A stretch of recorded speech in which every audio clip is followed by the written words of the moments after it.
দিদি দেখ, এটা আমার হবু হাজবেন্ডের অফিস। সুন্দর না? বাহ, খুব সুন্দর তো। হ্যাঁ বলুন, কার সাথে দেখা করতে চান আপনারা? আমরা রাহুলের সাথে দেখা করতে চাই, ওকে একটু প্লিজ ডেকে দাও তো।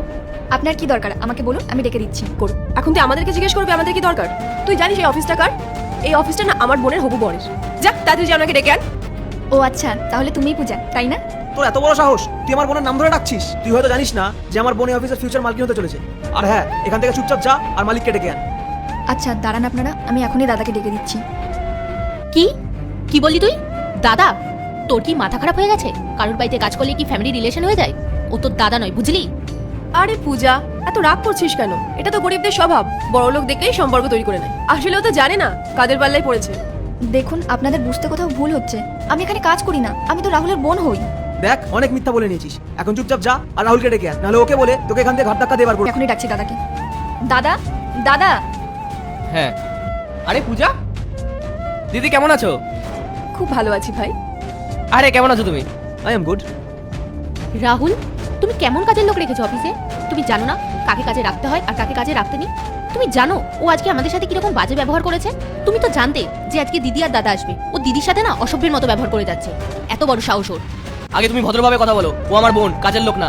আর তুমি ওকে কাজের লোক ভেবে বসলে? রাহুল, তুমি এসব কি বলছো? তুমি তো আজ পর্যন্ত আমাকে কোনোদিন বলনি যে ও তোমার বোন।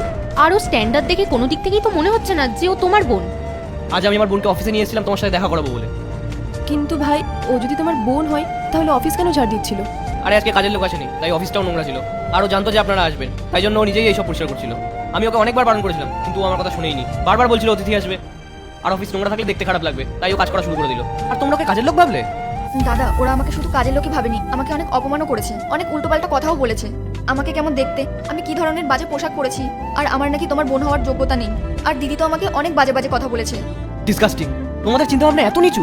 আচ্ছা, এক মিনিটের জন্য ধরে নিলাম ও আমার বোন না, কাজের লোক, তা বলে তোমরা কারোর সাথে এরকম ব্যবহার করতে পারো? আচ্ছা পূজা, তুমি তো এরকম ছিলে না, তাহলে তুমি কেন এরকম আচরণ করছো? আর কি হয়েছে, এরকম পোশাক পরেছো তো? আরে না না রাহুল, তুমি ভুল ভাবছো। আমি যদি জানতাম যে ও তোমার বোন, তাহলে আমি ওকে কখনো অপমানই করতাম না। আমার ভুল হয়ে গেছে, আমাকে ক্ষমা করে দাও। আর এরকম কোনোদিনও হবে না, সরি। আরে ছাড়ো পূজা, এতে তোমার কোনো দোষ নেই। অন্তত এইসবের জন্য তো আমি এটা তো জানতে পারলাম যে তোমাদের আসল চেহারাটা কি। আর তোমাদের মানসিকতা এতটা নিচু। আর তুমি জানো, আমি আমার বোনকে অনেক ভালোবাসি। আর ওকে যদি কেউ বাজে কথা বলে না, আমি তাকে ছেড়ে কথা বলি না। আর তোমরা তো আমার বোনকে জানাতেই বলেছো, কত অপমান করেছো। দাদা, ওনারা আজকে আমার সাথে এইভাবে কথা বলছে, এরপর তো ওনারা আমাদের রিলেটিভ হয়ে বাড়িতে আসবে, তখন তো আমাদের মা বাবাকেও অপমান করতে ছাড়বে না। দাদা, আমি চাই না তুমি এই মেয়েকে বিয়ে করো। ঠিক আছে বোন, তুই যা চাস তাই হবে। শুনে নিয়েছো তো তোমরা, আমার বোনের এই সম্বন্ধ পছন্দ না।